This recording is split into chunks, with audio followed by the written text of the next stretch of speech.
Aloha relatives. Welcome to this year's Denim Day panel discussion around healing and justice for missing and murdered Indigenous people. My name is Lea Denny, and I am the founder, CEO, and clinical director of the HIR Wellness Institute. Every April is Sexual Assault Awareness Month. And as a social justice informed nonprofit, we strive to bring our voices into spaces that educate and support the healing of our communities.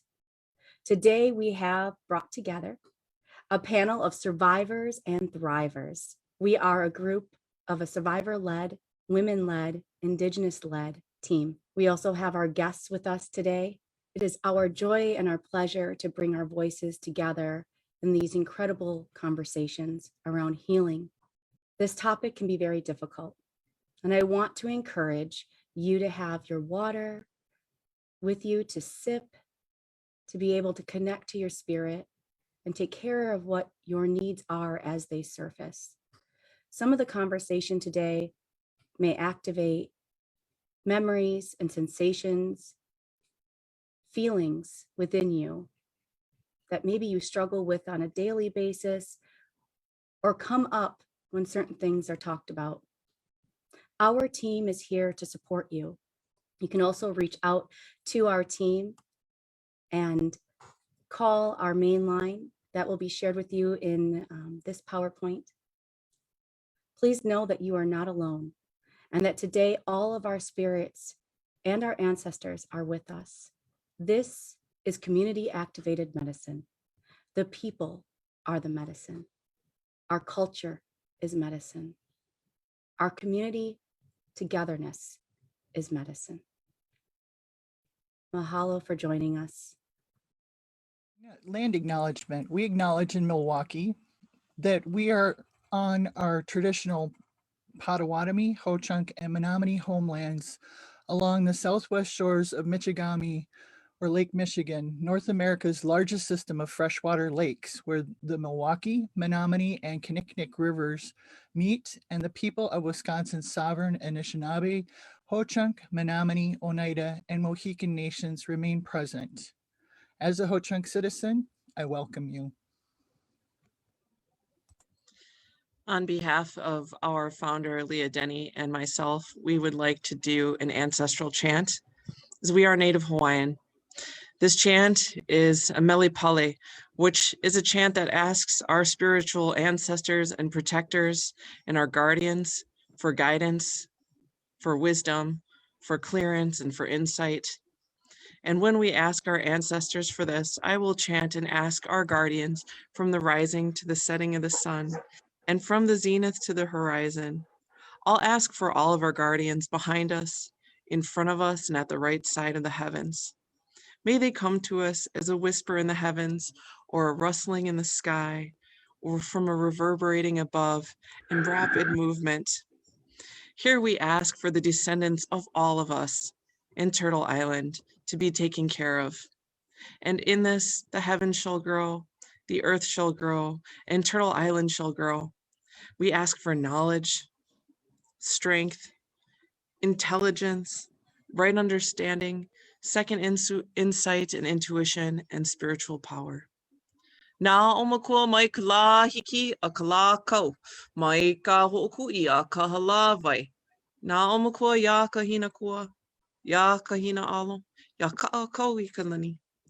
O kiha I ka lani, o vei I ka lani, nunulu I ka lani, ka holo I ka lani. Ya ka pula pula a o ko, o relatives. E malama o ko ya mako.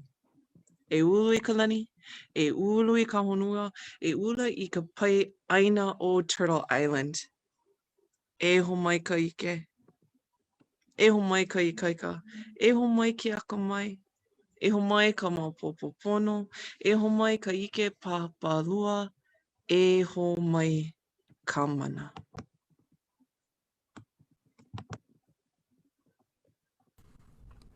Bonjour relatives, Shangwewe Kamigu Queen Indigenous, Arawazaga Ignig Indonjama Mikizin Indodum. I'm Jamie Kellicut, and I'm going to bring us into a space of prayer, I would like to start us off with smudge and say a short prayer for us to get us started in a good way. Relatives, if you have smudge with you or your sacred medicines with you, I encourage you to bring those out now so that we can come into this space together.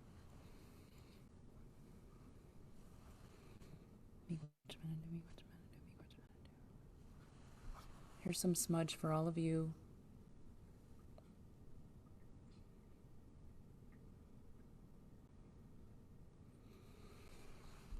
Gitchumanadu, I ask that you walk with us today as we come together, bring our beautiful spirits and our hearts together for this conversation around Denim Day, healing and justice for our Indigenous, missing and murdered Indigenous people, our women, our girls, our boys, our men, our two-spirit, our multi-spirited.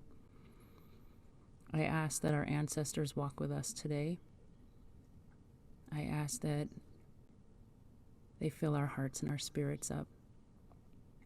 Give us good words to use to help support one another.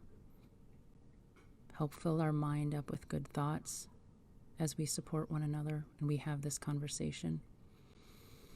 Miigwech-menadu, miigwech-menadu, miigwech-menadu. I pray for all of our relatives who are struggling or sitting with anything that is tough for them today. I pray that you watch over them, wrap your arms around them. Ancestors, walk with them.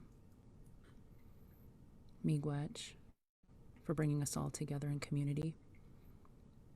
Miigwech, for bringing us this healing. Miigwech, for bringing all of these spirits and hearts together. Miigwech-menadu, miigwech-menadu, miigwech-menadu. Aho. Relatives, miigwech, thank you for starting in this way with us. I want to remind you again, as our CEO and founder Lea Denny stated in the beginning, to have your water with you, have your sacred medicines to keep yourself grounded and feeling good. Today's topic can be difficult for some, and so I just remind you with that. I would like us to take a moment of silence.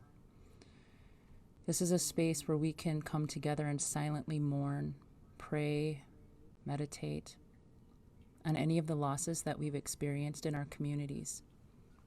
There has been many. Today we are honoring our MMIP, and we want to bring in Caitlin Kelly's spirit into this space. We pray for her and her family and her community. Today we honor our lost Asian American sisters.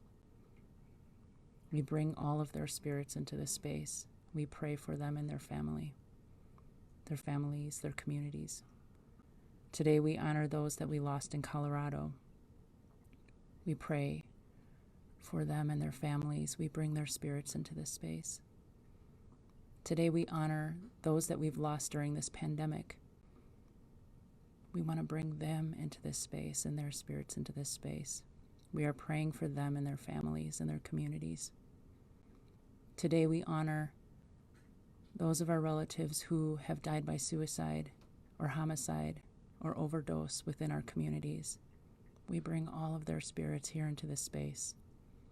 We pray for their families and for them. We pray for all of our relatives in the seen and unseen world. We'll just take a moment of silence.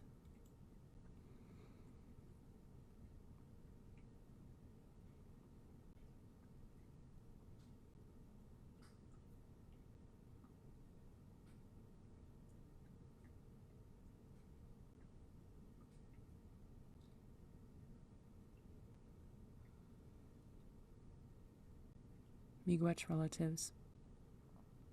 Miigwech. Thank you again for being here with all of us as we get our conversation started. And before we do, I want to tell you just a little bit about who we are at HIR Wellness Institute. I'd like to bring in our mission.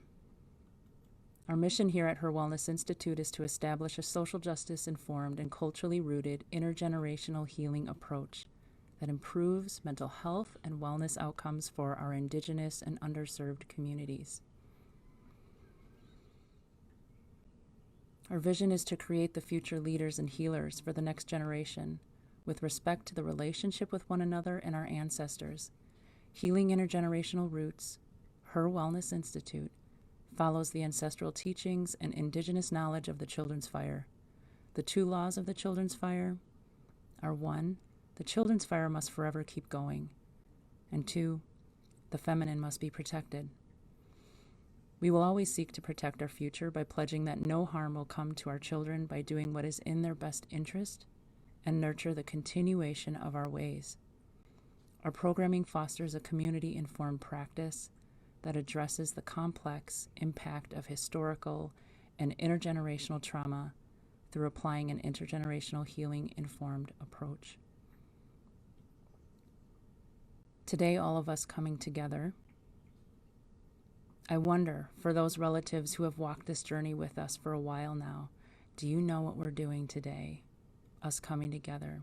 Have you ever heard of CAM, Community Activated Medicine?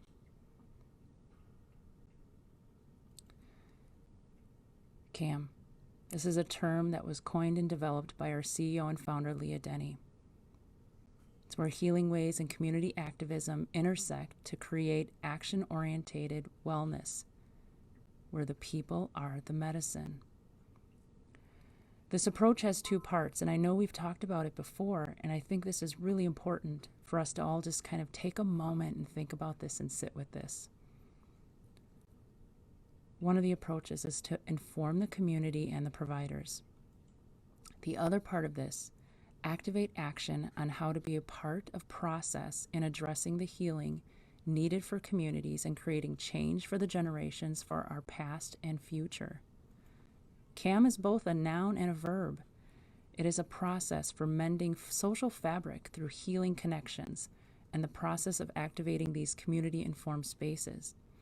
It is where we protect and share our sacred healing traditions in collaboration with inclusive mental health ways to support the healing of the one's mind, body, heart, and spirit for the community and the greater global plane. All of us coming together right now, that is CAM. We have all come together in a circle. I think of this as a virtual circle. We are bringing our hearts, our minds, our spirits together.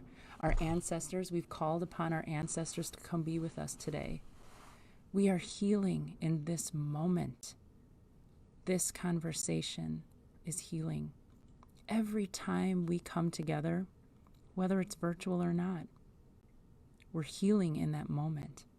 That's what we need. That's the spaces that we need. CAM, Community Activated Medicine. The people are the medicine. I have the medicine. You have the medicine. Every single one of you, every person on this panel has the medicine within them already. Miigwech for being here with us.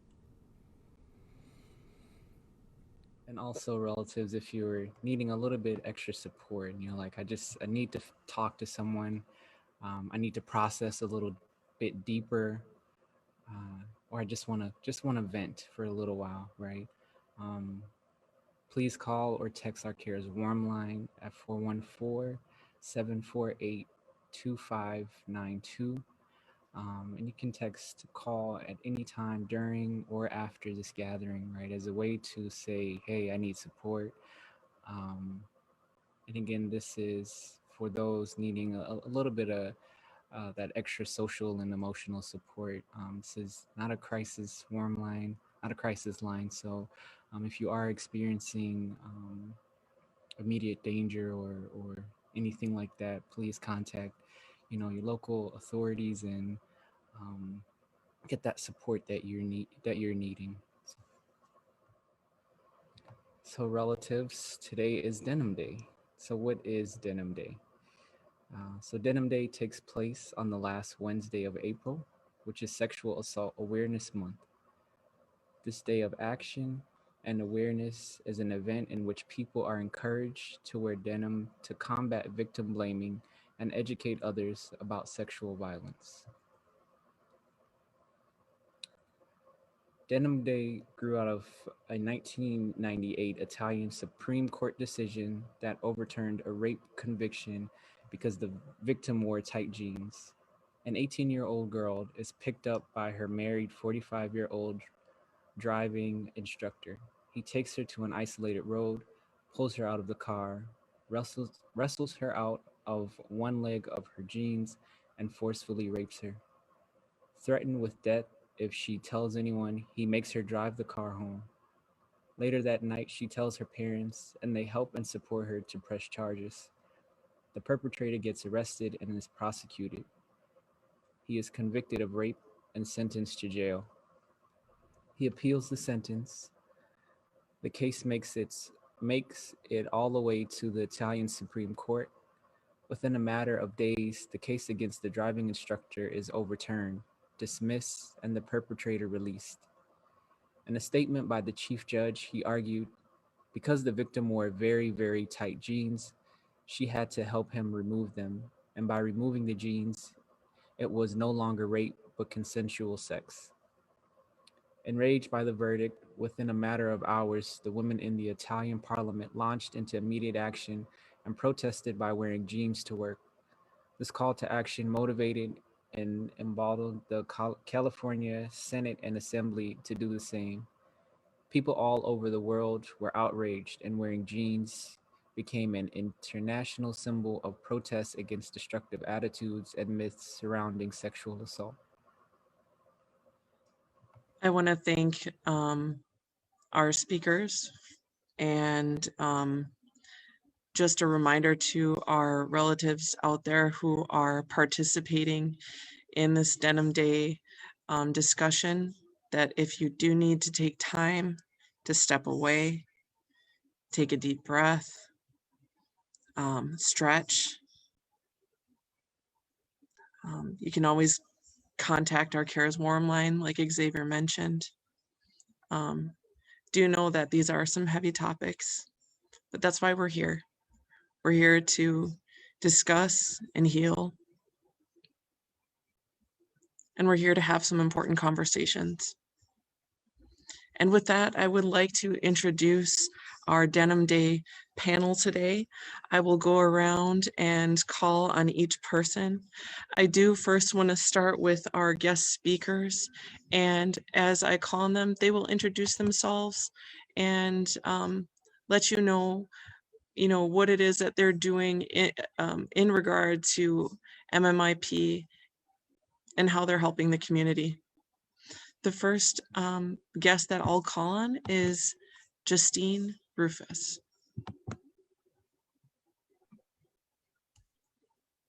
Hi, good afternoon, everyone. My name is Justine Rufus. I am a tribal member from the Bad River Band of Lake Superior, Chippewa.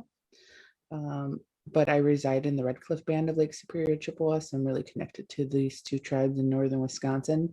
I'm so happy to be joining you today. A little introduction of myself. I currently work for the Wisconsin Coalition Against Sexual Assault. And then I also serve as the co-chair for the MMIW Taskforce. I've been involved in this type of work as at a grassroots level even prior to the task force. So I think that is one of the reasons I was invited to join you today to talk about this very difficult conversation, but a very important conversation. I think that I'm so happy that HIR Wellness has hosted this event today. It's very important for us to really have a space for us to really talk about tough conversations and things that are happening in Indian country that impact us all. So I really appreciate being here today. Thank you so much, Justine. We appreciate the work that you're doing and for being here with us today. The next speaker I would like to introduce is Dr. Jeneile Luebke. And go ahead, Jeneile. Thanks, Malia. Uju Kiniwea Ogimakwe Indigenous. Hi, I'm Jeneile Luebke, and I'm an enrolled member of Bad River Band of Lake Superior, Chippewa. I reside in Madison, Wisconsin. So I'm joining this panel today as both a survivor and an advocate of this, this very important movement. I became affiliated with Her Wellness a few years ago when I was a student at UW-Milwaukee. I received my PhD in nursing at UW-Milwaukee in August of 2020. And I'm now at UW-Madison as a postdoctoral nurse research fellow, which basically means that I'm just beginning my career as a nurse researcher. So it's a period of 2 years where I get to kind of figure out what I'm doing and getting my my program of research set up. My research is community engaged. So I work very closely with community partners such as Her Wellness and some of the tribes. And my research focuses on better understanding the individual lived experiences of intimate partner violence and gender-based violence. Glad to be here, thanks. Thank you very much, Jeneile, for being here with us. The next person I would like to introduce is one of our board treasurers and co-chairs, Skye Alloway. Go ahead, Skye. Malia. Bonjour, Honias Mekindeshnikas, Chigwe Ondordem, Udwadami, Nishnabé, and Dao. Hi everyone, my name is Skye Alloway of the Thunder Clan, and I am from the Forest County Band of Potawatomi. As a victim of sexual assault and survivor, as a mother, as a sister and daughter, I am honored to be here to contribute to this conversation focused around finding solutions, of providing awareness, and just talking about it with each other and bringing it out to be part of the conversation so that we can heal from it as a collective. I currently serve as the co-chair for the Wisconsin MMIW Taskforce along with Justine, and I appreciate everyone who is serving on this panel along with me and all of those that have chosen to use their time today to spend with us. Congrats. Hello, thank you so much, Skye. And then I will move to our Her Wellness Institute team members who are here with us to support you relatives. The first person that I will introduce is Barbara. Go ahead, Barbara. Wajani wina hante e hani tuweda haipi injunkishana hini karigiwi. I want to thank each and every one of you for spending your time with us today and listening to this panel on this incredibly important topic. There are so many indicators that Indigenous women are not getting the care that they need when it comes to these horrendous crimes against their persons. And it extends also into not only our for our women, but also into the general population with our children and men and two spirits as well. And so in that sense, just a quick message. I want everyone to know that you're not alone if you've experienced this, and there is help. So I encourage you to take that if it's at all possible. Thanks for being here today. Thank you so much, Barbara. And our next team member that I would like to introduce you to is Jamie Kellicut. Bonjour relatives, Shagwewe Kamikukoin Indigenous. I'm Jamie Kellicut. I am our Community Engagement and Indigenous Affairs Director here at Her Wellness Institute. I'm a Lakota tribal member. I'm a mom, sister, auntie, cousin, grandma, friend, community member who is very much passionate about helping heal and walk with our relatives who are needing some extra support. I'm a social worker who is working towards her licensure to do individual therapy, and I am blessed to be able to walk with our relatives in that way. I do some individual therapy and support our relatives in groups, settings, and other community events that we do. I am also a survivor of sexual assault and domestic violence. I am also walking in recovery from alcohol. I've been on walking the red road for over 6 years, and my children have also experienced some of that same abuse. And so this panel discussion is very close to my heart. It hits home for probably all of us. We are all walking with a story, a very sacred story, and it really is an honor to be here with all of you. So I just say chi miigwech, and I look forward to our conversation. Thank you, Jamie. Our next Her Wellness Institute team member is Diane Littel. Go ahead, Diane. Also, kinu noaknen awaisa sa indodem. I'm Menominee Nation. I'd like to introduce Ms. Diane Littel here at Her Wellness Institute. I am the lead victim of crime therapist and clinical supervisor. I am joining also as a victim survivor and of sexual assault and sexual abuse. I too am a mom, an auntie, a friend,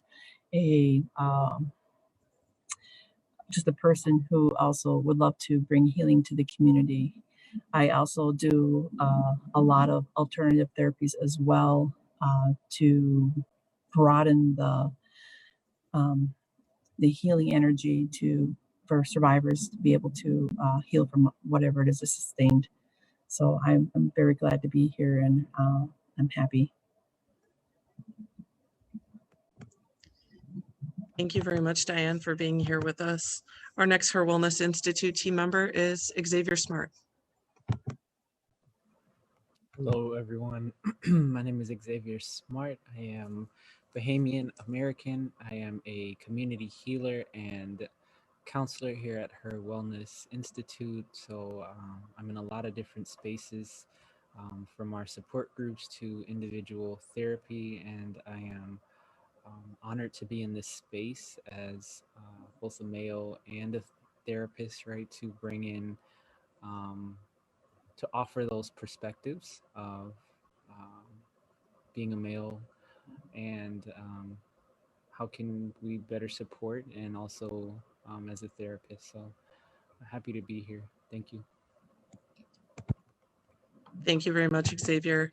Our next Her Wellness Institute team member is Jessica Gonzalez.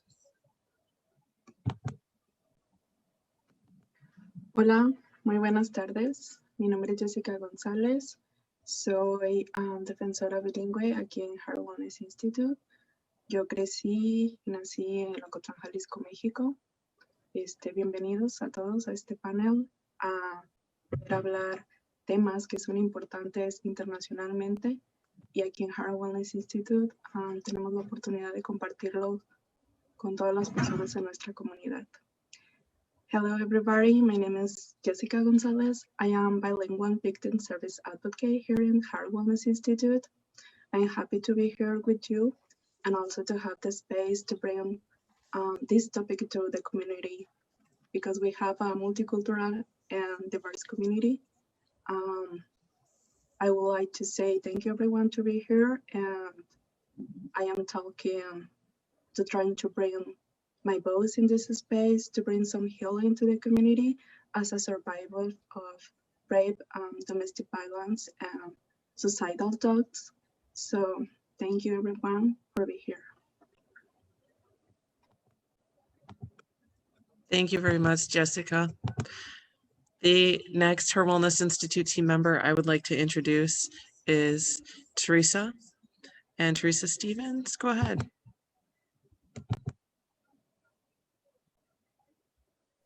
Hi. So my name is Teresa Stevens. I am a Menominee tribal member. I work for Her Wellness as the sexual assault and domestic violence advocate for our Native relatives. I am also studying tribal law to be able to help our relatives that need help legally for domestic violence and sexual assault. I'm a mother, I'm a wife, I'm a community member, I'm a survivor, I'm a leader, and I'm here. Thank you for having me. Thank you very much, Teresa, for your words. My name is Malia, and I am a community healer here at the HIR Wellness Institute. I am also a survivor of sexual assault, domestic violence, and a survivor of homicide and human sex trafficking by my twin sister, Malia Chow. I am absolutely honored to be here today to serve our relatives and to have a very important discussion around MMIP, our missing and murdered Indigenous people. You may hear certain panelists speak about MMIW. You may hear MMIR, which means missing and murdered Indigenous relatives. Just know that however you may hear referrals to it from different guest speakers, that we are talking about our relatives. We are talking about all people, whether you are male, female, LGBTQ+, binary, two-spirit, multi-spirit. There is a space for you in this conversation. There always is, and there always will be a space for you in healing and at the HIR Wellness Institute. So thank you so much to all of our guest speakers. I'm going to go ahead and start with Justine. And Justine, I do have some questions for you and for everyone. Just know that our guests do have a couple of minutes to answer questions. And this is a very, very complex topic of conversation. Know that, you know, in a few minutes, we can't give all the answers, but we can start some important dialogue around this issue. So Justine, with that, I know that you are do serve on the MMIW task force. Can you tell us a little bit about what that is, what you guys are doing to doing in this work, and give us an update of what's going on?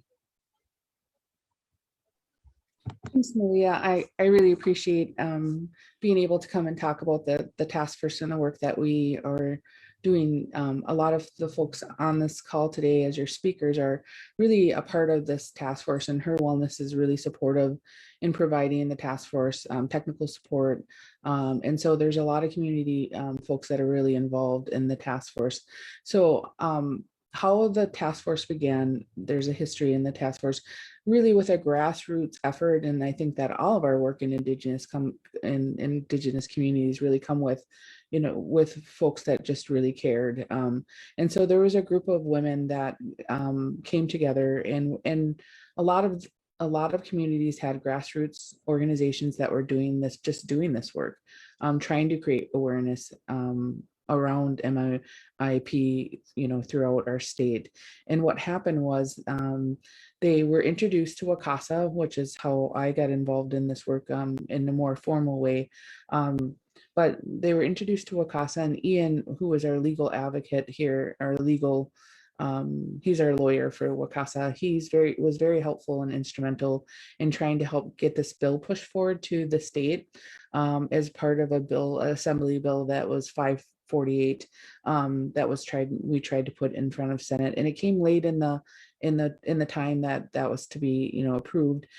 It did not pass, but the Attorney General thought this issue was so important that he decided to take this on in his department. So really the Attorney General was helpful in starting the formal task force. So currently we have 40 members of the task force. So that's a pretty large amount of folks that are involved in this task force. We have a 40-member task force, and we also have a component where we're allowing folks that are really want to participate in the task force to come on board and help us in our work. And so we've created 4 subcommittees that we have all kinds of folks coming to the table. So we have a 40-member task force, but we have 4 subcommittees, which we have the data committee, the systems committee, the family and community impact, and then the legal and policy committee. And this is where folks have really reached out to us and just wanted to be a part of this effort. And this is a way that community members can join. We also are inviting our families to serve as an advisory to the task force. This is really an Indigenous-led task force. all of our tribal communities are on this task force. There's a representation from each. So really excited about how everyone in the state has really become a part of this effort. And so really the goal of the task force is two things. One is we want to create a report on the status of MMIP, MMIW, MMIW G2S, and I'll say them all because we want to be very inclusive. But we want to create a report for the state of Wisconsin. And then secondly, further than that, we'd like to create an implementation plan for our future of how we are going to address this issue in the state of Wisconsin. And so that is really important for the task force. And I think I addressed it. Did you have another part to that question? Some of the updates? Yes, Justine, if you could just give us sort of like a brief update as to what is happening currently with the task force. Yeah, so we've got a lot of exciting news. I think that it took a while for this task force to really get up and running, and we've had 2 meetings. So we've had 2 quarterly meetings together as a task force, but we're really excited about the movement that we've seen as of late with the task force. So May 5th is very important. We reached out to our tribal leadership and the state of Wisconsin, the governor, to really recognize May 5th as a day of awareness for MMIP.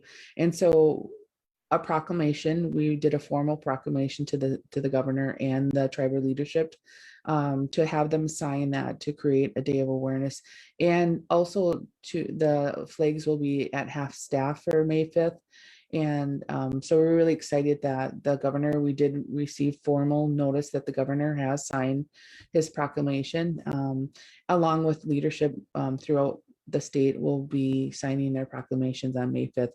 We will be creating a virtual event and hoping that you can find that on our website page. So we'll be sharing that with folks to attend and really watch this historical date for us here in Wisconsin. I've included our website. This is one of the areas where folks, we do have a website page. And so all of our meetings, they're open to the public. So if you're interested in attending any of our meetings to find out more information about the task force, you're welcome to join us anytime. And so, like I said, including those subcommittees that I mentioned earlier, those will be posted on the website page. So one of the things that we were really excited about is we know that art is testimony, and whether that's poems, music, and in our culture, I think that that's really important for our communities to recognize that a way that we really speak that heart language is through our songs, or it's through our dance, it's through all forms of art. So we really thought it was important as a part of the work that we do to include that in our work, in our report, in our implementation plan. So we have an open availability throughout this whole process for folks to submit us artwork, and we will include that in awareness campaigns and flyers in some of our events. And so we're really excited because we received some amazing art already. So we want to talk to all of our artists out there. If you have a poem that you'd like to share, or a song with us that you'd like to share, please send us the videos, please send us your artwork, because we will make that a part of this task force and the work that we do here in Wisconsin. So I'm excited to talk about May 5th because a lot of the amazing things that are happening in tribal communities are really coming from those grassroots groups.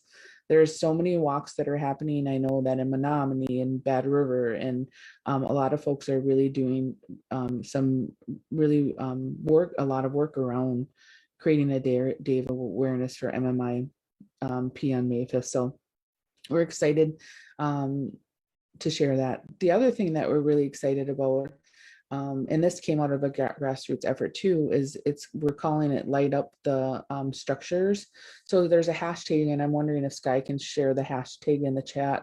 If we can get Skye to share the hashtag, because we're trying to get all the structures throughout the state lit up red. So if you can talk to your local government and you have a bridge that can be lit, we're asking that folks light that red for the day, just So it's a very visual, and we're trying to collect photos of that. So please take photos if you do see structures that are lit up red on May 5th.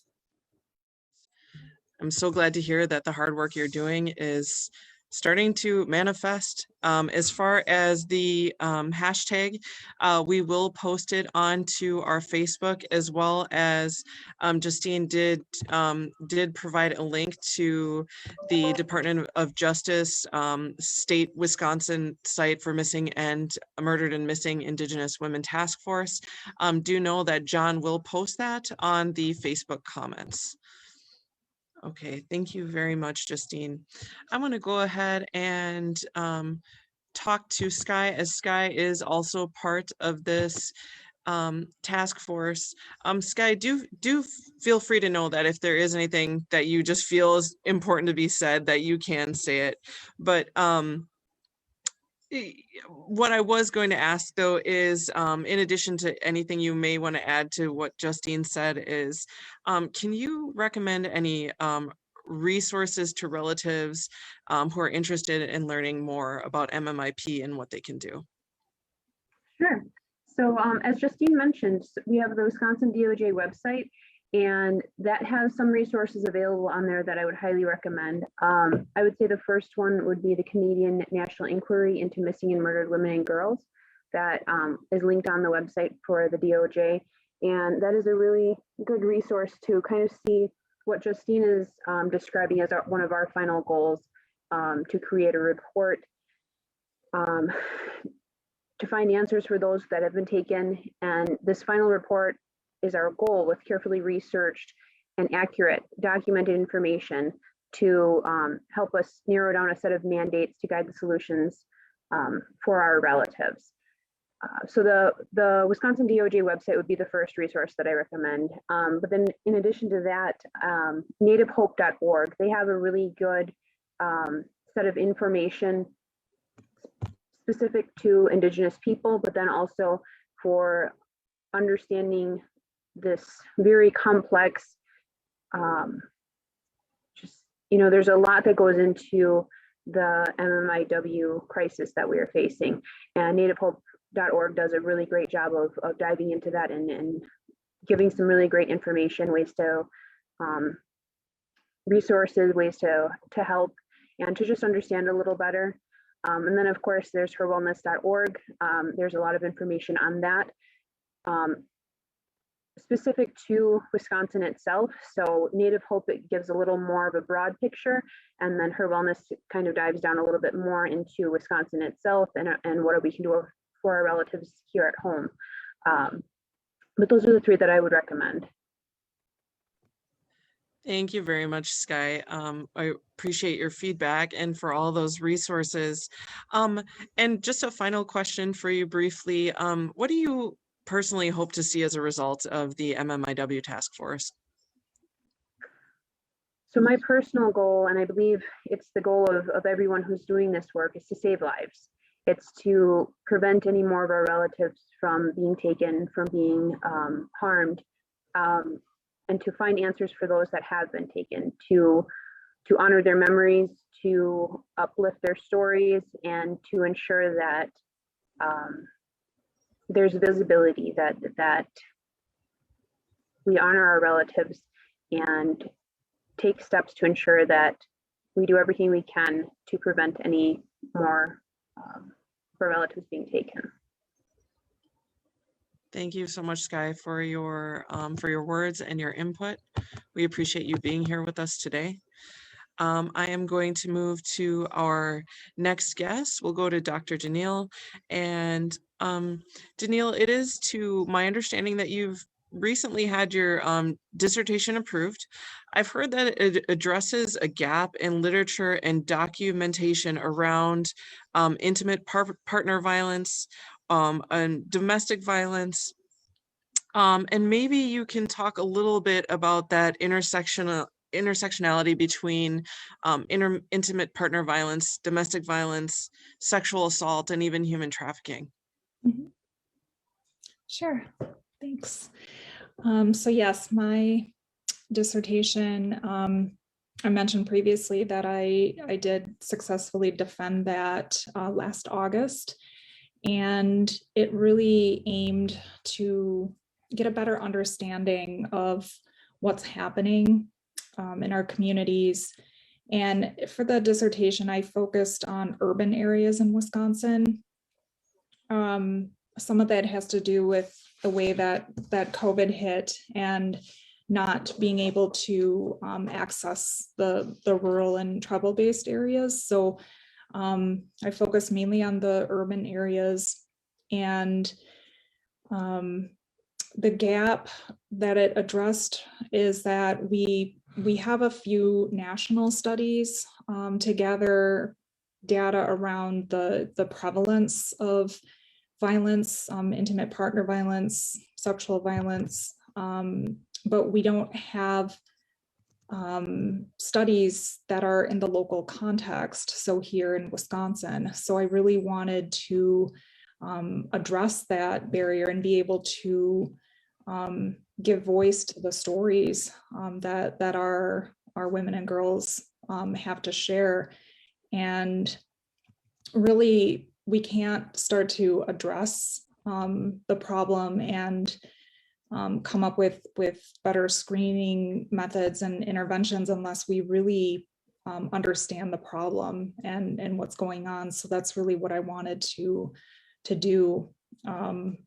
So I think it's just the first step in getting a better understanding of what's going on in our communities, in that local context, what the experiences are. I asked in-depth individual interview in my interview questions, finding out not only what their experiences of violence were, but if they were able to access resources, if they were able to access help, and if they did, how were those experiences? So how have they been treated by emergency room personnel, by law enforcement or social service agencies, or if they sought help in shelter, how were those experiences? And it was a little alarming that almost 2/3 of the women that I interviewed, so my sample size was 34, but almost 2/3 of those women did not seek help during times that they experienced violence. And some of that had to do with feeling, that discrimination or that racism, being a part of a small community and not wanting people to be privy to your private matters. Some people just didn't feel safe accessing help. And when I first started the study, it was around the time that COVID hit. So that only exacerbated those barriers that were already happening. So shelter capacities were smaller. People were losing their jobs. We were, starting to understand that there was an increase in violence that was occurring. So that was something that was really hard to kind of grapple with during this study. So I think it's, just the beginning of how we understand how complex this issue really is, and how intimate partner violence or domestic violence really intersects with sexual assault and trafficking, that these things don't happen in a vacuum, or they don't happen in silos, but that they often happen simultaneously within intimate partnerships. So I think going forward, getting a deeper understanding of what's happening on reservation-based areas and in rural areas, in order to really get a better understanding of what's going on out there, so we can address it and have these interventions and screening methods really be survivor-led and community-led. Thank you so much, Jeneile, about letting us know about the research that you're doing and how it can help our relatives. Thanks for doing the work that you do. I want to go to our next panelist, and just being aware of time here, Xavier. And Xavier, I wanted to talk to you a little bit about men, our boys. Do you have any words of advice for our boys, our men out there who maybe haven't come forward? Is there someone they can talk to? How would they go about doing that? Yeah, thank you, Malia, for bringing that into this space. You know, I think that it's such an important question to ask and just to reflect on. You know, in doing so, just reflecting on how to even answer that question, right? I think it's important to, as men, right, if we're older, being able to own parts of our stories, right, and understanding that, hey, if I've experienced sexual assault, if I've experienced any of these things, being able to own that, hey, this is something that I've experienced, and then leaning into the healing that needs to take place, right? Because if we continue to hold that stuff in, if we continue to quiet our voices around what has happened to us, it then, you know, creates this hardening of our hearts, of our spirits, that are often needed in spaces.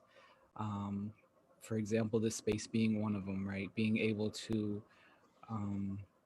come into these spaces, share our stories, share our hearts, and doing it in a way that is authentic, doing it in a way that is showing our women, our boys, our you know, that we're here, that we support you, and doing it in a very raw and authentic way. And I know for me, that's, you know, I came into this conversation with that in mind, being able to come in a very raw and authentic way, giving all of myself, right? Usually I have my hair wrapped, but for whatever reason today, I felt the need to just kind of come and just bring myself, my full authentic self, and support our women, support this cause in a way that says like, hey, it not only affects our women, but it affects our boys as well. But right now we're not gonna, you know, take away from letting our women have this time to voice and to lead the way, right? That we as men can take a back seat, right? And being able to not let those societal standards of what it means to be a man take the forefront and stand in the way of us really leaning into our spirits, leaning into our true authentic selves, and leaning into the love that we can give. And in doing so, that models it for our boys, right? That shows them that, hey, I can cry, I can talk about these things that has happened to me. So, you know, I think it's about being able to really lean into it and stepping into our stories, and giving ourselves that permission to do so, and knowing that it's okay to do so, that you know, your spirit is deserving of that you are deserving of letting your voice be heard, letting your experiences be heard, and that you're deserving of that healing as well. And that when it is time to step into spaces such as this, or if we're aware of events and things like that, that, hey, let's show up and let's be there to support. Let's listen, let's educate ourselves so that we can begin to break these cycles that continue to happen, and heal not only ourselves, but heal for the generations that came before us, and heal for those future generations as well. Mm. Thank you so much, Xavier, for that insight, and from your perspective as a man. And that's just also a reminder to me and to our relatives out there. I know that because of the social constructs that we live in, they can make it sometimes more difficult for our boys and men to come forward. And I want you to know that, you know, if and when that time comes and you are ready to come forward and you are ready for that healing, that, you know, we have men here. We have Xavier on our team. We have Two-Spirit team members here. And we have women who are willing to listen to without judgment, without stigma, and without shame. So if you are a boy, man, anyone out there, just know that we're here for you, and it's okay. The next speaker I want to go to is Teresa Stevens. She is a powerful Native advocate here at the Her Wellness Institute. Teresa, did you have anything you'd like to add to? I would have to say, Xavier, you are so right. My male relative has been the hardest person I've had to work with, and also has touched my heart more than anyone in my life. And don't be ashamed. We are all here. We're all come with no judgment. We're here to listen, and we're here to help in any way that we can. And we want to make you a survivor, not a victim. And a thriver, right too, Ms. Teresa. Yes. Teresa, I do have a question for you. I know that you are an outstanding advocate. And just going through what you do in your work and the experiences that you have, what are the resources that you would most recommend for a survivor after an assault? I personally would recommend going to get a SANE exam. And it's so hard to convince somebody that's been sexual assaulted to go get an exam. And it's for your own health, to make sure that you don't have a disease. And I know it's kind of trauma on top of trauma, but you've got to look out for yourself. Mm-hmm. And I would say definitely reach out to somebody that you trust. And I know people don't go to family because you feel like you're judged, but that's why we're here. We're here to listen, we're here to help, and absolutely do what we can, whether it's housing, shelter, food, transportation, we're here, or just for somebody to talk to. Thank you, Ms. Teresa, for all the work that you do. It's so important. It's difficult work. And I want to be a reminder and a sister to you. Find some self-care in your day. All right, we'll go. Thanks, Ms. Teresa. All right, we'll go to our next person, and I am going to reach out to Barbara. How you doing today, Barbara? I do have some questions for you. Good. I'm well. So I'm kind of nervous. What question are you going to ask me?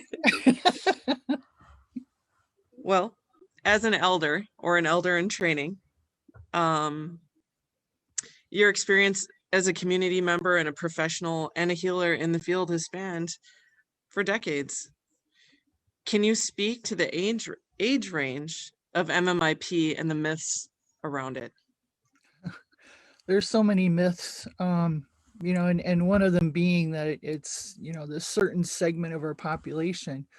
Honestly, sexual assault can affect anybody at any age, ranging from infant to elder. And, you know, it's terrible to think that about what happens when an assault or abuse is taking place, and there's no nice side to it, but it does happen. And you know, in relation to the question that you asked Xavier and then Teresa, you know, we have a lot of alphabet within our field. So SANE represents sexual assault nurse examination. And so what Teresa was saying was to go to an emergency room and have to get care if it's just happened. You know, obviously, if you're bleeding, that's something that you need to take care of. And we encourage you to get that emergency care. Her wellness, we focus more on the mental wellness and emotional supports. We can do safety planning and that kind of thing, but and it ranges. And domestic violence is another piece to this that ends up being related, as Dr. Luebke said. And so safety planning does become a potential if you intend to, if you are the one that's being abused or assaulted and you choose to go back to your partner. That's not something that we can judge. That's something that you have to decide. We encourage you to make plans and to get out of that relationship with the intent of pursuing safety and joy and love that your spirit absolutely deserve.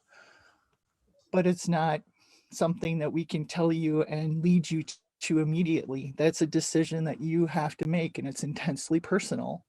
So, I just put that out there for consideration that at any age, any stage, any status, I mean, you could be, somebody who is in school, you could be somebody who is, a big corporate executive and considered powerful and still experience something like this. It just doesn't matter what part of the population. It reaches everybody. And it's not saying that everybody's going to experience it, but it does happen at all levels and in all places. And it's rather shocking.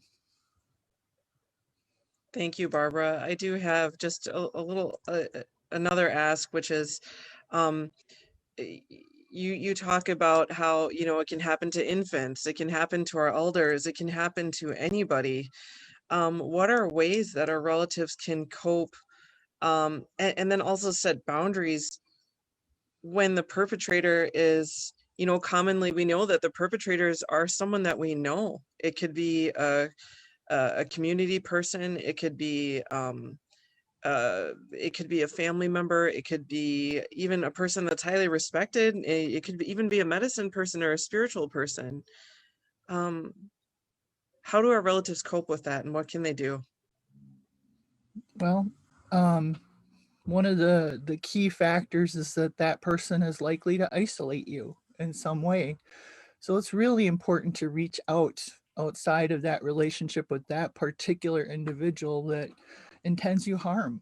Talk to other people and keep talking until you find somebody who's going to listen.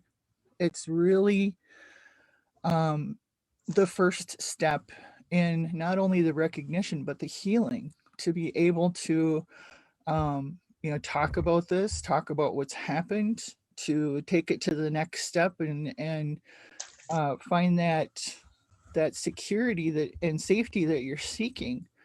Because when an abuse of power, like you're talking about clergy or spiritual practitioners who are, the ceremonial leaders and what have you, it has happened. We know that there's historical trauma from boarding schools and all kinds of fallout throughout the generations, and unfortunately within social services, we're seeing fallout from 4, 5, 6, 7, 8 generations now of people who have sexual abuse in their families. And boundaries, it's difficult. There's no two ways around it. But it's absolutely critical if you're going to get on that healing path and on that healing journey. And it's going to feel like, and there's going to be all kinds of things that, tell you you're turning your back on your people. And it's like, no, this is you, this is your spirit, and you have to take care of that. So in that sense, it's absolutely critical that you reach out to other people and you find someone to talk to. And you keep asking until you find that person or people. Thank you, Barbara. I appreciate you talking about this. And relatives, I will continue to remind us, if you need to speak to someone, that's why the Her Wellness Institute is here. We're here to listen. And if and when you're ready, this is a safe place for you. Thank you so much, Barbara. We appreciate. Can I call on Diane for a response? Absolutely. Yes, please, Diane. So you want to restate the question for her? Let me go ahead here. And really any comment that you want to make about anything that we've discussed, Diane, your insight is greatly appreciated. But what I did ask Barbara was, what are some, healthy boundaries for ourselves if we do find ourselves in a position where we are, victims of assault or sexual violence? What can we do? Well, first of all, when we acknowledge it, learning to find that voice can be very scary, very overwhelming, on how to set those boundaries in place, especially when we don't know what boundaries are in the first place, because we may have been taught not to honor our own intuitive and or straightforward boundaries, what our bodies were telling us to avoid certain people, and we were told maybe to go and kiss them goodbye anyways, or hug them, or whatever it is, and our own being was telling us that we weren't comfortable around them. I guess really, first of all, having those boundaries with yourself, not putting yourself in situations where you don't feel comfortable, honoring that, honoring your own sensations, your own body, what your body's telling you, knowing how to say no, that's not appropriate, saying words like that, just saying the word no in general and removing yourself from the situation or away from the people, and knowing that it's okay, that you have the right not to go by somebody's house. You have the right not to be in that space with that person. You do have the right to tell them to back off, that they're getting too close, and putting your hand up and being not so aggressive, defensive, being able to say no, talking to an authority figure that you trust, because sometimes a person is a person of authority, like a parent or a teacher or a coach, or like you said, somebody that's an important figure that has authority. So authority figures might feel a little scary to go to. If it's a person that you trust and you can confide in, by all means, seek that person out, or go to a behavioral health department that you have at a clinic, a native clinic, or a clinic in general. Talk to them, let them know what has been happening to you. That will set a boundary as well, and it might start an investigation as well. And the investigation might be scary, but investigation will start getting that ball rolling to getting the services that you need for yourself to start that healing process. So being a victim and being quiet, not telling someone, there's so many reasons being a victim myself. I know I didn't tell right away, and it went on for years. So it was very difficult to be, that confrontation. I didn't want that confrontation as a child. It's very difficult. And then as an adult, kind of recreating some of the victimization of myself, I didn't know that as an adult that I could speak out on that. So I'm telling you today, that would be one of those boundaries, knowing that you have the right to speak out on it. You have the ability to do that. And it's very important that you do, because we need to stop this intergenerational stuff. We need to stop, even if it wasn't intergenerational, stopping it there in that moment, in that space, that if we allow it to continue, it will continue on and on and on. And we have to stop this assault on people, these violations of our spirits, violations of our bodies. And we start with ourselves by saying no, and that we are worthy of saying no and putting those boundaries in place. So I encourage anybody and everyone, especially with Her Wellness Institute. I've been kind of like promoting it everywhere I go, and I go a lot of places that we have these services here, and that they're very open to individuals who have had experience that being a victim of a crime or a sexual crime, and that these are unknown, that we provide these free services, many services, and getting yourself involved in that. if you just started off as a victim of crime, knowing that you can still tell someone here that you were also a victim of a sexual crime. So, you know, again, I can't speak on more as finding that voice, as scary as it is, finding that voice to do it and take that leap, that bound for yourself. So, you know, I just hope everyone has the courage to do that. Thank you so much, Diane, for that reminder for us to be firm in our boundaries, because especially with Indigenous people, I think we are taught to really listen to our elders. We are taught really to respect what, you know, people who are honored in society, and to really listen to what they say. And as a Native Hawaiian person, I found these are situations where you do have that battle with, you know, but is this disrespectful because, you know, I'm a kid and this person is of high reverence or whatever. And so that reminder that you gave of just to be firm and to be forward, that if anybody crosses that comfort line, that you can tell them to stop, that you can tell them that you're uncomfortable, and to let somebody know that you trust. And Malia, that's something too, even with touching, you know, if it's, you know, pawing your hair or touching your shoulder, you know, those are what we would call grooming behaviors in some people. And it's not to say that they're, you know, ultimately because they do that, then, you know, they're automatically some kind of, you know, criminal, but it's rather to say, this is what starts it. And if they get you comfortable with it, then they might take the next step and the next step. And then you find yourself in a position where you haven't said anything and you don't have that boundary. And, you know, it's everything like what Diane was saying. So, I mean, and it absolutely, I can speak from my own heart to say it's scary to find your own voice. I felt like I couldn't say anything to anybody. I was visibly upset. My mother even recognized it. But I couldn't say anything at that time. There was just no way I could even contemplate it. And so I understand when I say find your voice and talk to somebody, that it's a lot harder said than done. But and you're absolutely right, Malia. There's possibilities that you're still going to get those messages. Oh, that's your elder. You need to do this, and you know, those types of things. And it's hard. It's hard to be the one who's been offended and assaulted, and to find that voice. So understand that it takes courage and bravery and self-respect and self-love. And you deserve all of those things. That is your right.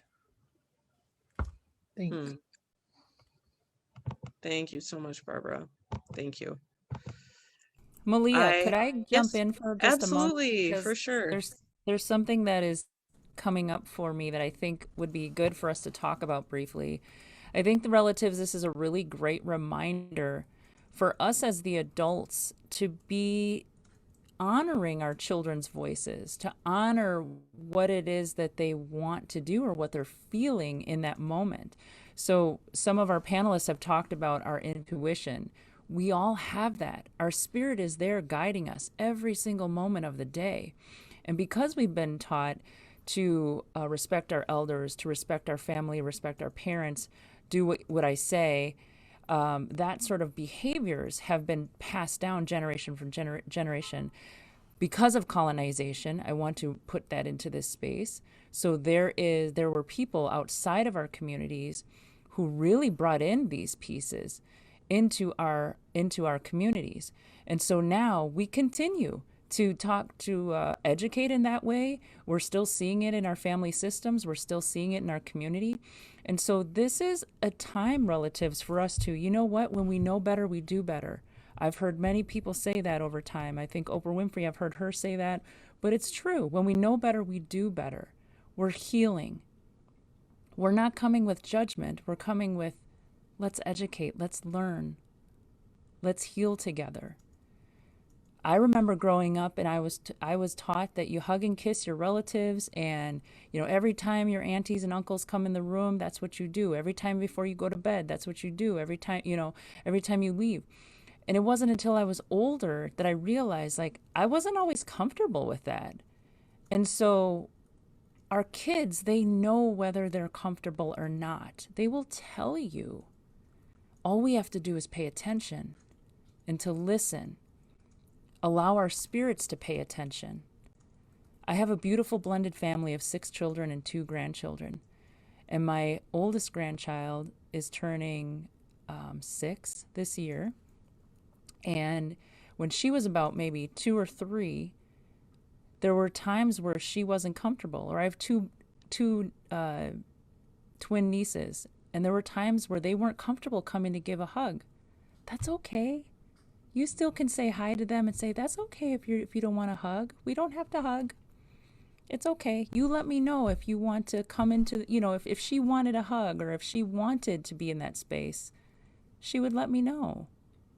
And so I think that we've been carrying these narratives that tell us as parents or as adults or as authority figures that we're supposed to be a certain way and kids are supposed to be a certain way. And that's just not true.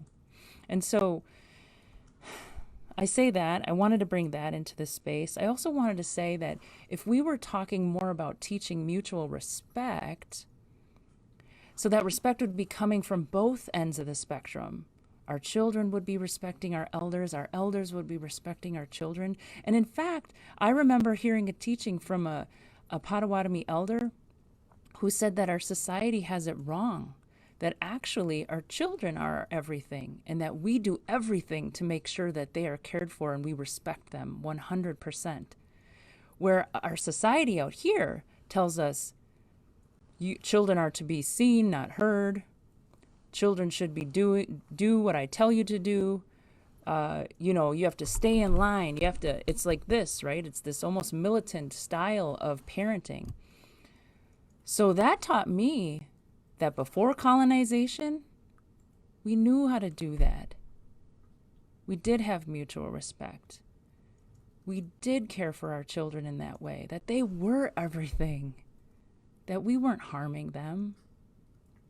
And they were growing up doing the same thing. They weren't harmed, and so they didn't even know anything about harm, and they weren't doing that. It wasn't even in the language. The more that I learn about our traditional languages, that those harmful things that we have seen through colonization weren't even in our language. So we didn't do that. We didn't do those things to each other. So I just wanted to bring that into this space, and I wanted to remind our relatives that truly mutual respect, we're just asking permission, right? So if we're a grandma or a grandpa or auntie or uncle or mom or dad, and we see our kiddos, and maybe we think they're having a hard day, it looks like you're having a hard day. Would you like a hug? And if they say no, we respect that. Okay, honey. Or okay, whatever the name is that you call your relative, you let me know if that's something you want. Because we're still a community of people that we still need those things. Like touch is not unhealthy. Touch is actually very healthy for us. But it's been created into a really healthy thing because of outside sources coming in and teaching us these things through discipline, through sexual abuse and physical abuse, and bringing in alcohol and drugs, taking communities and stripping them apart, taking them from their culture, their beliefs that they knew to be true, that our spirits still know to be true. And so asking permission and honoring their voices and having mutual respect, I guess that's what is sitting with me right now. And Malia, thank you, Miigwech, for letting me just pop in like that. Because I know you didn't call on me, but I was like, something was tapping on me like, hey, maybe say this right now. I really appreciate it. Thank you so much, Jamie. And that is a reminder to our speakers that when you are moved to speak. I do want to call on to our bilingual victim service advocate, Jessica Gonzalez. And Jessica, thank you so much for being here and being part of this conversation. I did want to speak to you about our Spanish-speaking relatives, our Latinx relatives, our Mexican-American relatives, our immigrant relatives. If you were to say, be given the opportunity right now as an opportunity to speak to them, to say what you feel that they need to hear to be comfortable to come forward and seek the help that they need. Yes, thank you, Malia. I was thinking like the difference between missing and murdered Indigenous people justice and resources in USA and Mexico. But actually, if we start to analyze, there are more similarities around the world in terms of statistics, incomplete information, and the systems of justice that are not fair. So I would like maybe be more focused and not compare this. Because in one place and other, we can find really that struggles. I would like to take this moment to use my voice and share some positivity, like some hope, like we can find some places like HIRWI Institute was founded for Lea Denny. She is our CEO. And this is a place when you can come and heal. This is a place when the relatives just can be there. I would like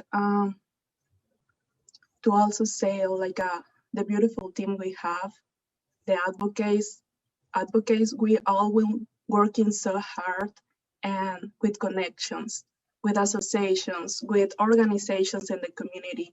And we also work together and we can refer to them. And also just listen and try to healing with the relatives in their own journey, and also heal the healer, we call that, and try to just walk in the sides with them.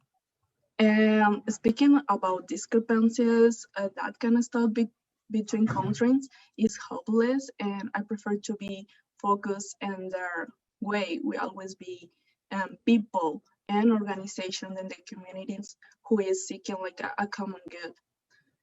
And that will be so helpful to have great benefits to the society and supplying in some way the deficiencies or areas of the opportunity that exist in the environmental.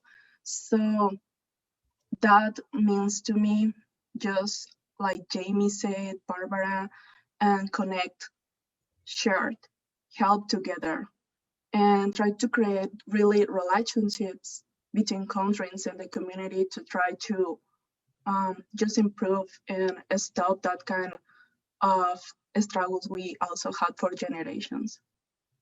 Thank you. Thank you so much, Jessica. I also would like to ask, please do speak your language to the people out there who are relatives who speak your language, who speak this language. Let them know. Please do feel free to take an opportunity to talk to them now. I just want to say like thank you, Jeneile, because Her Wellness is always open to everybody, also in Spanish and also in native language. We try so hard to really connect with the roots. So don't be afraid to ask and speak in your language and ask about anything else, because we have a multicultural and diversity team. We have people like John. Here he is about monk. So just leave open that to the relatives, like you can connect with us and we can serve you the best way you feel you need, because we always be open to the relative decide what is the best for them. And Jessica, please feel free to let them know in Spanish. I wish I could say it in Spanish, but please let them know, because I know there likely are Spanish-speaking relatives out there, and they can really understand you if you speak to them in Spanish. So please feel free to do so now. Okay. Gracias a todos. Pues solo para hacer las invitación de si quieren hablar o saber acerca de nuestros servicios aquí en Heart Wellness Institute, pueden llamar a la línea o también pueden mandar un mensaje de texto o comunicarse en la mejor manera que a ustedes les sea posible. Si necesitan información acerca de algún tipo de problema que tengan, si no está en nuestras manos poderlos apoyar en la mejor manera, tengan por seguro de que los vamos a poder conectar con asociaciones y organizaciones que realmente van a cuidar de ustedes y van a tratar de encontrar lo que ustedes están buscando o necesitan en el momento. Muchas gracias. Thank you, Malia. Thank you so much, Jessica. And thank you for reminding our relatives, you know, it doesn't matter where you come from. It doesn't matter what language you speak. Love and healing is the answer. And that's what our goal is here at the HIR Wellness Institute. So just know we will find a way. We will always find a way. Thank you, Jessica. We appreciate you very much. Okay, so I would like to open up to the entirety of our panel and our guests that if you have any final thoughts or comments, anything that you feel that is really important that our relatives hear as we are, you know, gathering to discuss MMIP or surviving and thriving, please feel free to unmute and let us know your final thoughts. Or I can even go around if you choose to. You can give us a final thought or a checkout. Let us know what's sitting with you at this moment, and I'll start with Skye. Go ahead, Skye. First, I want to say miigwech, Jessica, for that. Our languages are our medicine, and that was so powerful that you were able to speak so much in your language, and we all find that inspirational, and it's healing when we speak our own languages. Something I did want to say for this panel, I know that all of us, you know, we've all experienced this, we've all worked with our survivors and thrivers, as Malia was saying, and I know that this took a lot for all of us to do today and come together and discuss and work with this very complex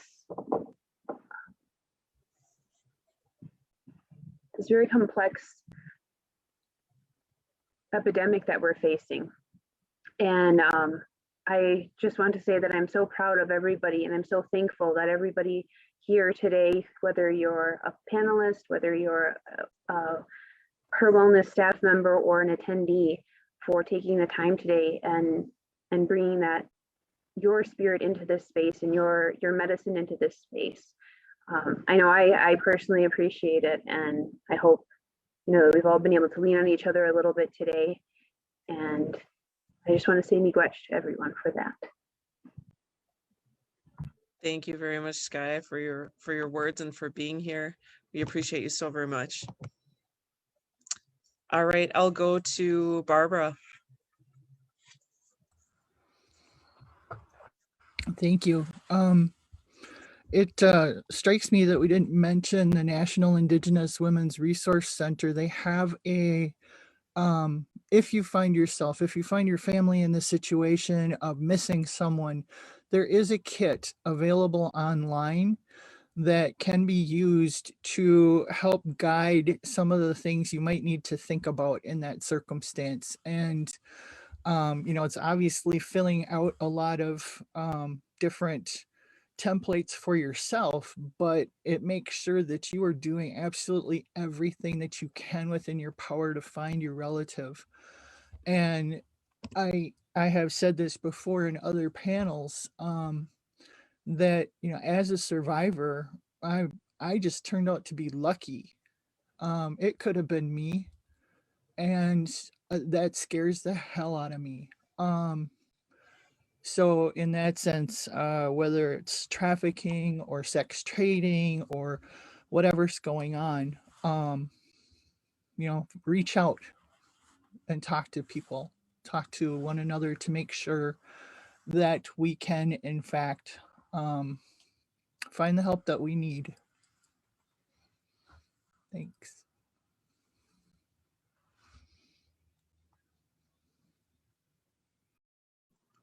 I would like to say something for checkout. Just to know, like the relatives, if they're doing in some difficult moment,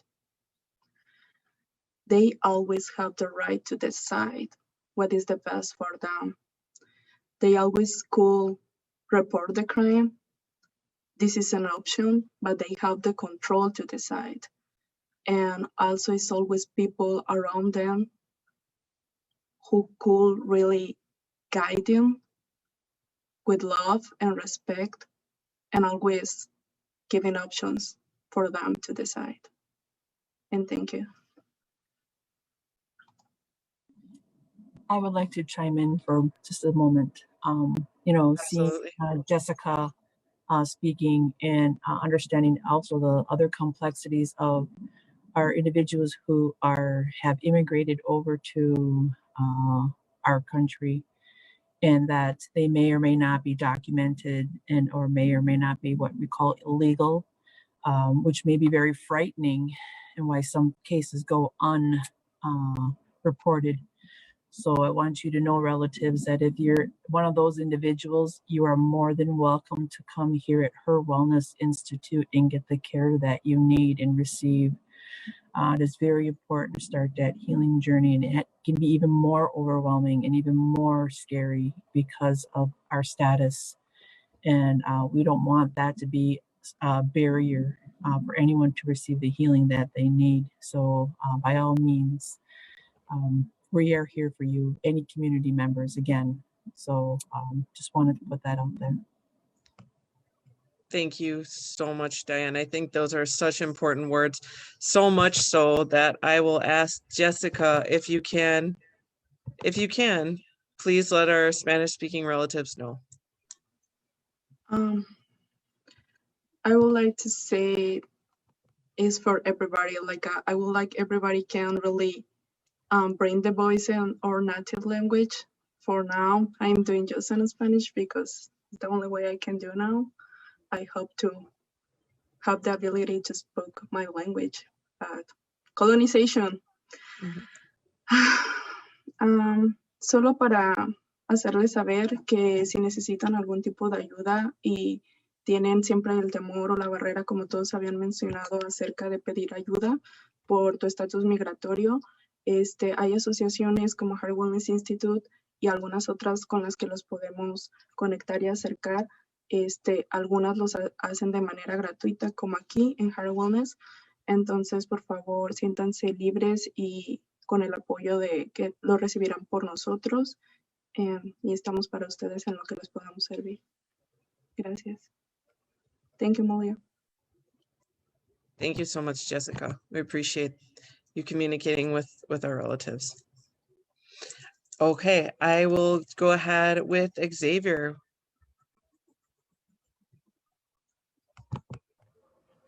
Thank you, Malia.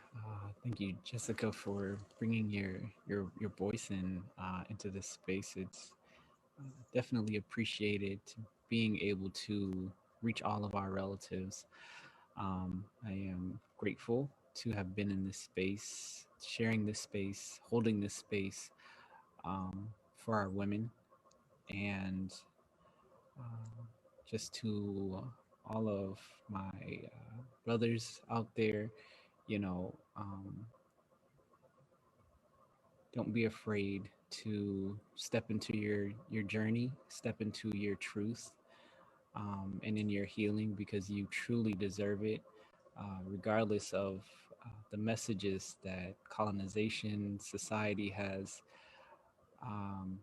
fed us. You have every right to break the cycles, to heal yourself, heal your spirit, so that you can live the life that you envision for yourself, and be that role model, right, for our boys that are out there, and showing them that, hey, it's okay if I'm feeling these things, and it's okay if I reach out and talk to someone. So I just wanted to put that out there and extend gratitude to each and every one of our panelists, and the words that you all brought into the space, your spirit, and extend gratitude to our ancestors, my ancestors, my grandmother, Monica Smart, who was a victim of domestic violence, who lost her life. So I just wanted to bring her energy and her name into this space. And thank you. Thank you so much, Xavier, for speaking on, to support our MMI boys, men, and just reminding them you're not alone. This isn't just a woman's issue. This isn't just a female issue. This is for everybody. I will go to Justine. I just want to say, I'm going to keep it short and sweet, but I really appreciate just being invited to this space to talk about MMI P, which is really an issue that has been silenced for too long. We have a lot of work in the state of Wisconsin to really create awareness, and this is one of the steps to creating awareness. We are not invisible. We need to really ask our system partners to really create some strong mandates so we make sure that this issue doesn't happen in the future. And I think that it's important for us as a community to really come together and say and really stand in the fact that we're not going to tolerate our relatives being silenced and unheard. We are visible, we are here, and we are not going to tolerate our relatives to go missing without folks really coming to support our communities and saying there's an acceptance that this is no longer going to happen. And so I really appreciate this opportunity to just come in and be a part of this. Thank you so much, Justine, for bringing your voice and your spirit and energy and love into this space. We appreciate you so much. And we'll go to Jeneile. Thanks. So I'm just very honored to be here with everyone, and I think it's really important to create these safe spaces for us to come together and talk. And I, hope that people in the community feel energized and invigorated to join in this this work, because it can't happen alone. It really needs or requires everyone to come together. So I always try to emphasize that you don't have to have your own nonprofit or to be a doctor or anything else to be a part of this movement, and it just requires that we come together with good intentions, and that we really do it together as a community. So thanks for letting me be a part of this today.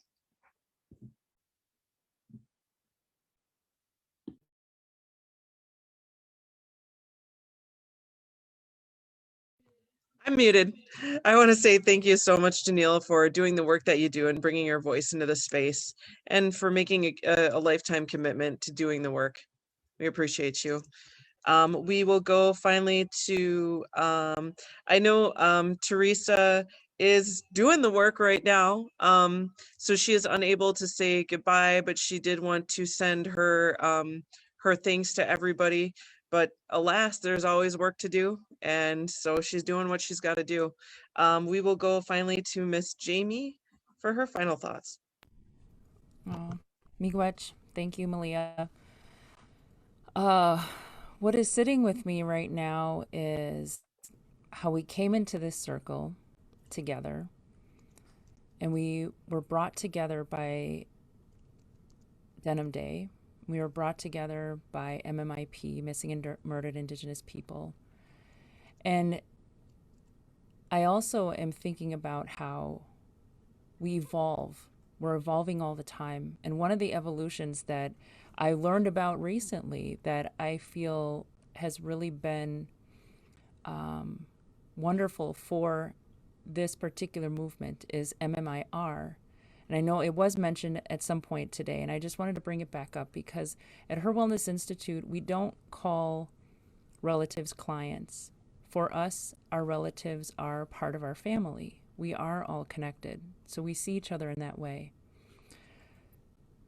I wanted to just state that as we evolve and we grow and we learn more, that it's okay to change things up sometimes. And I'm kind of feeling like it sits better to talk about MMIR meaning our missing and murdered Indigenous relatives. And I absolutely understand and honor MMIW, MMIP, MMIW, Two-Spirit, MMIW, G, 2S, all of it. And just as us as an organization, we really see everyone as a relative, no matter who you are. We have relatives who maybe were born female but don't connect to that, or vice versa. There's so many different ways that our relatives could identify that we would be remiss if we didn't see them as our relatives. That would not be showing love, in my opinion. So the way that we help bring healing and the way that we bring love into these spaces is by seeing them in that way, that they're family. Every single one of you is family, no matter who you are, where you came from, what your story is, your sacred story, no matter what. So I kind of am just sitting with that MMIR, feeling like that's really inclusive and really respectful and honoring all people, all missing and murdered Indigenous people, all of our relatives. I'm also sitting with a lot of gratitude, and my spirit is very filled right now with a lot of gratitude and love for all of you, all of our panelists today, for bringing your voice into this space, for bringing your spirit into this space, your ancestors into this space. The work that we do is heavy and difficult. We got each other, and that fills me up.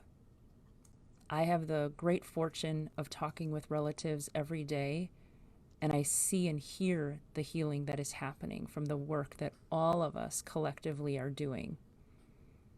That is priceless, absolutely priceless, and beautiful, and an honor to be a part of.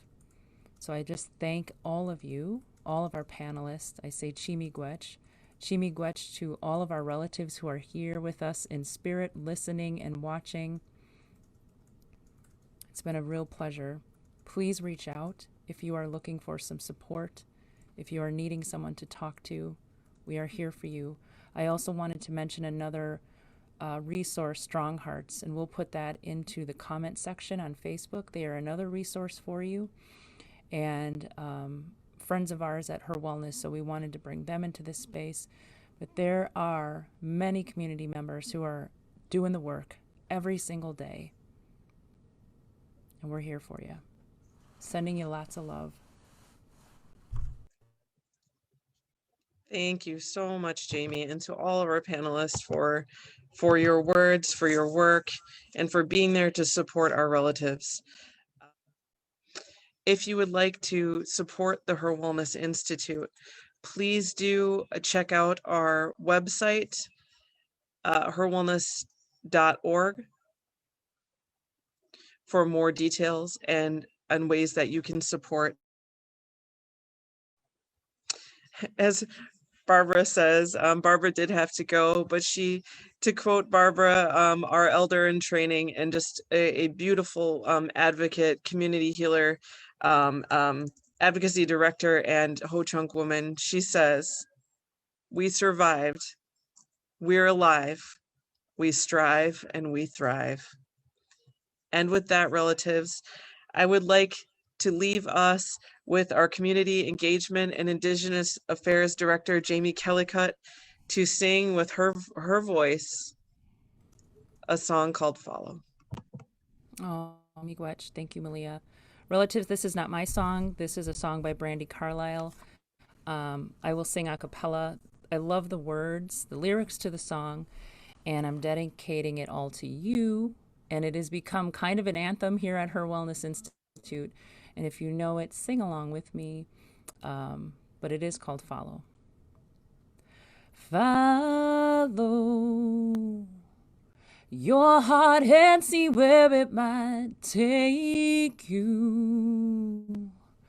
Don't let the world outside there break you.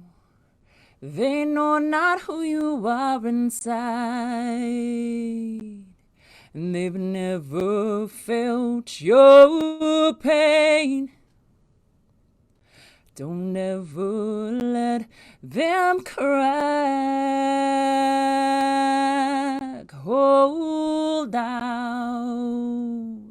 I know you feel it getting cold out. Without the blanket for your soul now. Before you know it, you'll be frozen.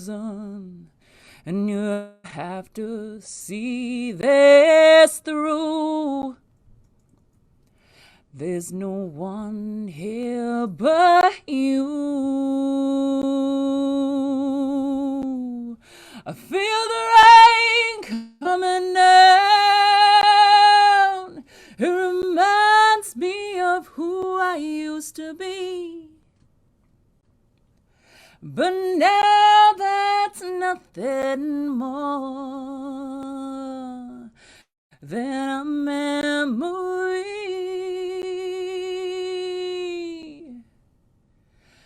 Don't go to sleep and cry because tomorrow, well, if you let it, it will swallow you up, and none of this will matter anymore.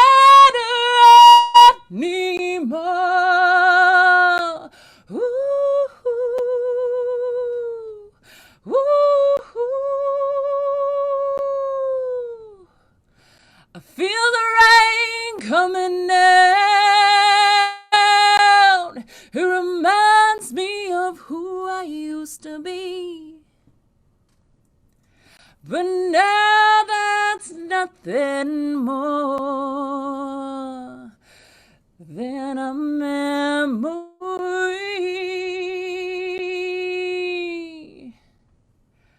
Follow your heart and see where it might take you. Don't let the world outside there break you. They know not who you are inside, and they've never felt your pain. Don't ever let them crack your shell. Chimigwet relatives, sending you lots of love. Thank you, Jamie, for your beautiful healing voice. And with that, relatives, I want to remind you that we're here for you. Reach out if you need support. A big mahalo to all of you for being here with us, to our guest speakers, to our Her Wellness Institute team members, and our founder, Lea Denny. We hope that you all have a beautiful and wonderful day, sending you so much love. Aloha nui, and take care, everyone.